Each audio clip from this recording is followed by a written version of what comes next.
കേന്ദ്ര സംസ്ഥാന സർക്കാരുകൾ പലതരത്തിലുള്ള പെൻഷൻ സ്കീമുകൾ പ്രായമായവർ, സ്ത്രീകൾ, തൊഴിലില്ലാത്തവർ, ഹാൻഡിക്യാപ്ഡ് ആയിട്ടുള്ളവർ, കല്യാണം കഴിക്കാത്ത സ്ത്രീകൾ എന്നിങ്ങനെ പലർക്കു വേണ്ടിയും നടപ്പിലാക്കുന്നുണ്ട്. അത്തരം സ്കീമുകളെ പറ്റി ആണ് നമ്മളിവിടെ സംസാരിക്കാൻ പോകുന്നത്. ഓക്കെ, ഇത് അതിൻ്റെ പാർട്ട് 1 ആണ്. അപ്പോൾ ആദ്യം നമുക്ക് നോക്കുന്നത് എന്തുകൊണ്ടാണ് ഈ ഗവൺമെൻറ്റുകൾ ഇത്തരം സ്കീമുകൾ കൊണ്ടുവരുന്നതെന്നാണ്. നമ്മുടെ ഇന്ത്യൻ കോൺസ്റ്റിറ്റ്യൂഷൻ്റെ ചാപ്റ്റർ 4 എന്ന് പറയുന്നത് ഡയറക്റ്റീവ് പ്രിൻസിപ്പിൾസ് ആണ്, നിർദ്ദേശക തത്വങ്ങളാണ്. അതിൻ്റെ ആർട്ടിക്കിൾ 41ഉം 46ഉം സാമൂഹികമായിട്ടും സാമ്പത്തികമായിട്ടും പിന്നോക്കം നിൽക്കുന്നവർ, അല്ലെങ്കിൽ വീക്കർ സെഷൻസ്, അതുപോലെ ഷെഡ്യൂൾ കാസ്റ്റ്, ഷെഡ്യൂൾ ട്രൈബ്, ഇവർക്കെല്ലാം വേണ്ടി ഉള്ള കാര്യങ്ങളും കൂടെ കണക്കാക്കി വേണം നിയമനിർമ്മാണങ്ങൾ നടത്താനും മറ്റുമെന്ന് പറയുന്നുണ്ട്. ഇത് കോടതി വഴി നമുക്ക് നേടിയെടുക്കാൻ പറ്റുന്നതല്ല. നിർദ്ദേശ തത്വങ്ങൾ എന്ന് പറയുന്നത് ഡയറക്റ്റീവ് പ്രിൻസിപ്പിൾസ് ഒരു ഡയറക്ഷൻ മാത്രമാണ്. ഫണ്ടമെന്റൽ റൈറ്റ്സ് അങ്ങനെയല്ല. ഫണ്ടമെന്റൽ റൈറ്റ്സ് ആകുമ്പോഴത്തേക്ക് നമുക്ക് കോടതി വഴി അത് നമുക്ക് നേടിയെടുക്കാം. ഇത് കോടതി വഴി നേടിയെടുക്കാൻ പറ്റുന്നവയല്ല, ഇത് ഡയറക്ഷൻസ് മാത്രമാണ് കൊടുത്തിരിക്കുന്നത്. പക്ഷേ ഓരോ നിയമനിർമ്മാണം നടത്തുമ്പോഴും ഇതും കൂടെ കണക്കിലെടുത്താണ് നിയമനിർമ്മാണങ്ങൾ ഈ സ്റ്റേറ്റുകളും ഇതുപോലെ സെൻട്രൽ ഗവൺമെൻറ്റും ഒക്കെ നടത്തുന്നത്.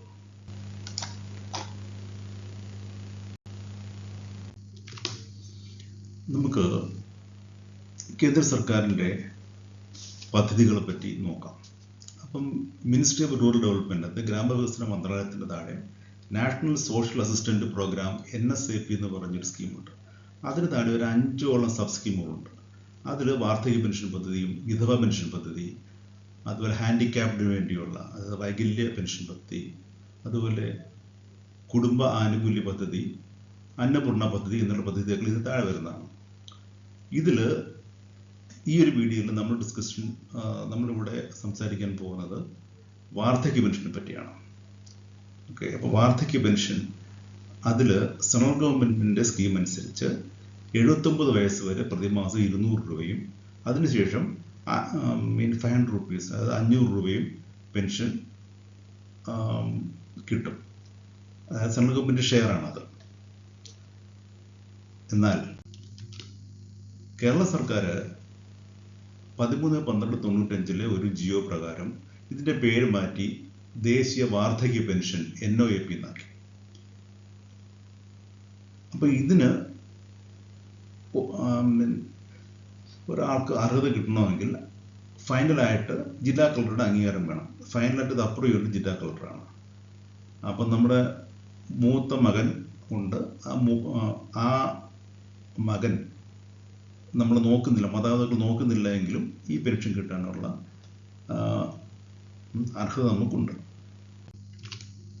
ഇനി എന്താണ് ഇതിൻ്റെ മാനദണ്ഡങ്ങൾ? ഇതിൻ്റെ മാനദണ്ഡങ്ങൾ പറയുകയാണെങ്കിൽ കുടുംബ വരുമാനം 1 ലക്ഷം രൂപ, മാക്സിമം 1 ലക്ഷം രൂപ വരെ കുടുംബ വരുമാനമാകും.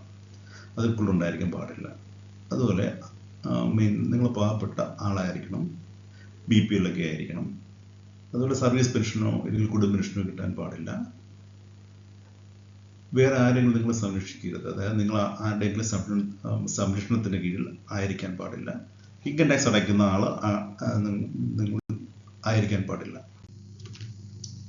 അതുപോലെ മറ്റുള്ള സാമൂഹ്യക്ഷേമ പെൻഷനുകളൊന്നും നിങ്ങൾക്ക് കിട്ടാൻ പാടുള്ളതല്ല. പക്ഷെ വികലാംഗ പെൻഷനോ അല്ലെങ്കിൽ EPF പെൻഷനോ ഒക്കെ കിട്ടാം, മറ്റുള്ള പെൻഷൻ കിട്ടാൻ പാടില്ല. നിങ്ങൾക്ക് 2 ഏക്കറിൽ വസ്തു ഉണ്ടായിരിക്കാൻ പാടില്ല. പക്ഷേ SC/STക്ക് അതാവാം. SC/STക്ക് 2 ഏക്കറിന് മുകളിൽ വസ്തു ഉണ്ടെങ്കിലും കുഴപ്പമില്ല. ഇല്ലാത്തവർക്ക് 2 ഏക്കറിന് താഴെ മാത്രമേ വസ്തു ഉണ്ടായിരിക്കാൻ പാടുള്ളൂ. നിങ്ങൾ യാചകനായിരിക്കാൻ പാടില്ല. നിങ്ങൾ ഭിക്ഷ യാചിക്കുന്ന ആളായിരിക്കാൻ പാടില്ല. ഭിക്ഷ യാചി ജീവിക്കുന്ന ആളായിരിക്കാൻ പാടില്ല. അതുപോലെ നിങ്ങൾക്ക് 4 വീലർ, അതായത് 4 വീലോ അതിൽ കൂടുതലുള്ള വാഹനങ്ങൾ, 1000 cc കപ്പാസിറ്റി കൂടുതലുള്ള വാഹനങ്ങൾ നിങ്ങൾക്ക് ഉണ്ടായിരിക്കാൻ പാടില്ല. അത് മറ്റൊരു കണ്ടീഷനാണ്. പിന്നെ നിങ്ങൾ താമസിക്കുന്നത് ഒരു വൃദ്ധമന്ദിരത്തിലോ അതുപോലെ പാവപ്പെട്ടവർക്ക് വേണ്ടിയുള്ള താമസ സൗകര്യങ്ങളൊന്നും ആയിരിക്കാൻ പാടില്ല. അഗതി മന്ദിരങ്ങളൊന്നും നിങ്ങൾ താമസിക്കുന്നത് ആയിരിക്കാൻ പാടില്ല. അതുപോലെ നിങ്ങൾക്ക് മറ്റുള്ള സർക്കാരിൻ്റെ പെൻഷനോ അല്ലെങ്കിൽ കുടുംബ പെൻഷനോ ഒന്നും കിട്ടാൻ പാടില്ല. കേന്ദ്ര സർക്കാരിൻ്റെ മറ്റ് സംസ്ഥാനങ്ങളുടെയോ ശമ്പളം വാങ്ങിച്ചിരുന്നിട്ട് പിന്നെ നിങ്ങൾക്ക് പെൻഷൻ കിട്ടുന്നത് അങ്ങനെയുള്ളവരായിരിക്കാൻ പാടില്ല. നിങ്ങൾ പ്രായം 60 വയസ്സിന് മുകളിലായിരിക്കണം. ഓക്കെ.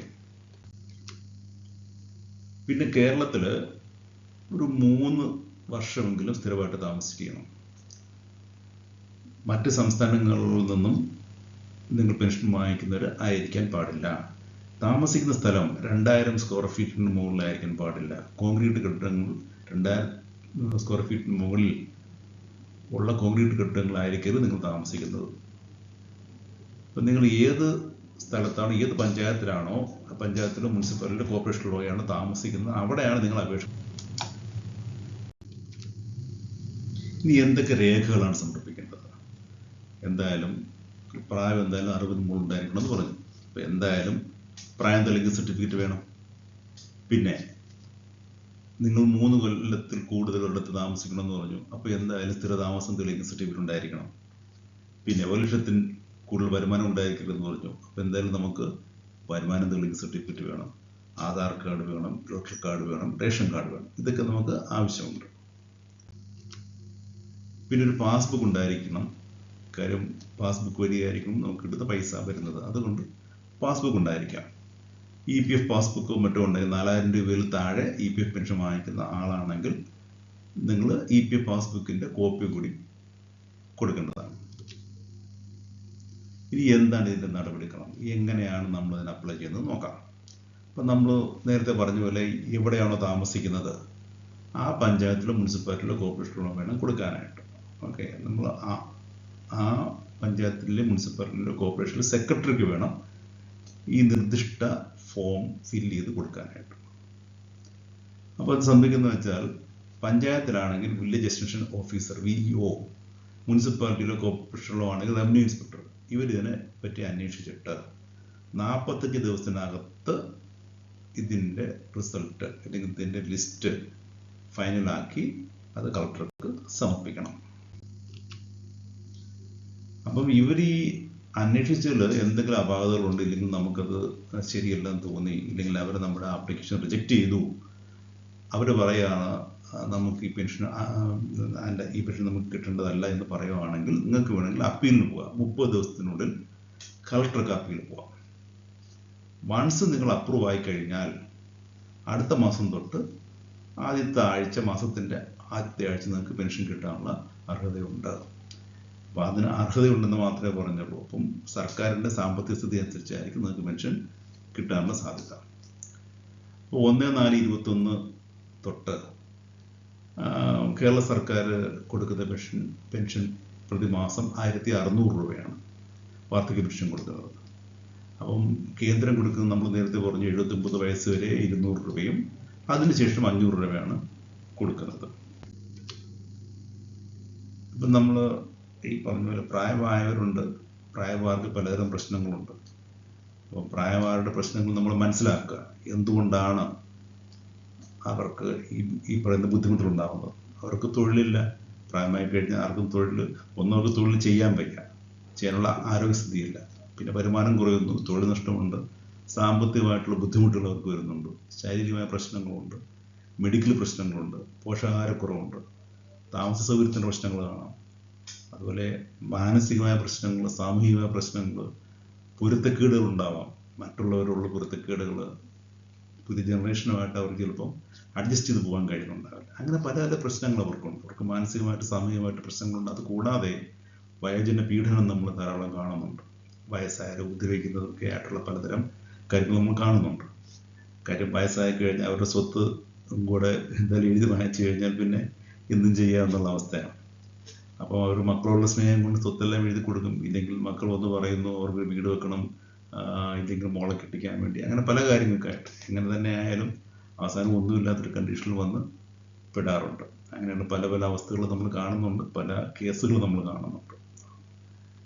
ഓക്കെ.